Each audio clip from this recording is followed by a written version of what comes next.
ငါ့ကိုနဂမတွေအလိုရှိနေပြီငါဆင်းသွားရင်လှေလွတ်လိမ့်မယ်လို့ပြောကရေထဲကိုခုန်ဆင်းအခုတင်ဆက်ပေးမှာကတော့ဥရှင်ကြီးနတ်အကြောင်းပဲဖြစ်ပါတယ်ဇကားတွေကအတိုင်းမဟုတ်ပဲနဲ့တကယ်ဖြစ်ပျက်ခဲ့တာတွေကိုရှာဖွေစူးစီးတင်ဆက်ပေးထားပါတယ်ခင်ဗျာမောင်ရှင်းဆိုတဲ့လူငယ်တယောက်ရှိပါတယ်သူကစိတ်သဘောထားအလွန်နူးညံ့ပြီးတော့စောင်းတိခတ်ပညာမှာတစ်ဖက်ကန်းကကျွမ်းကျင်သူဖြစ်လို့အရက်ကစောင်းမောင်ရှင်းလို့လည်းခေါ်ကြပါတယ်ဒီနေ့မှာမောင်ရှင်းဟာမိသားစုစားဝတ်နေရေးအတွက်ရွာကတငယ်ချင်း9ယောက်နဲ့အတူလေတစင်းနဲ့အေယာဝတီမြစ်ဝကျွန်းပေါ်ဘက်ကိုထင်းခုတ်ဖို့ထွက်ခွာသွားခဲ့ပါတယ်သူတို့အဖွဲ့ကထင်းခုတ်ရင်းနဲ့လေဝါနာကမိမလာကျွန်းကိုရောက်ရှိသွားပါတယ်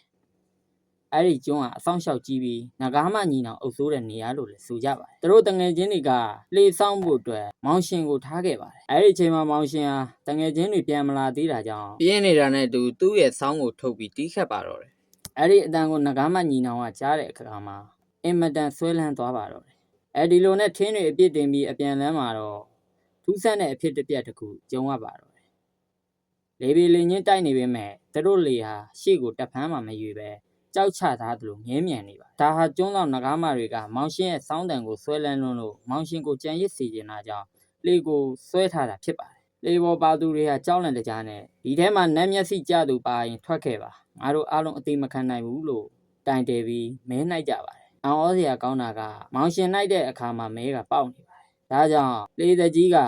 ညှတောက်အောင်ဆိုပြီးတော့3ချိန်3ကနှိုက်ခိုင်းပါတယ်3ချိန်3တိုင်သလုံးမောင်ရှင်ပဲကြခဲ့ပါတယ်ဒါကြောင့်မောင်ရှင်ဟာမိမိကြောင့်တငယ်ချင်းတွေအသက်မဆုံးရှုံးစေဖို့ဆုံးဖြတ်လိုက်ပြီးသူအမြတ်နှုတ်ဆုံးဆောင်းကိုပိုက်တာငါ့ကိုနဂမတွေအလိုရှိနေပြီငါဆင်းသွားရင်လှေလွတ်လိမ့်မယ်လို့ပြောကရေထဲကိုခုန်ဆင်းသွားခဲ့ပါတယ်မောင်ရှင်ရေထဲရောက်တာနဲ့လှေဟာချက်ချင်းလွတ်မြောက်သွားပြီး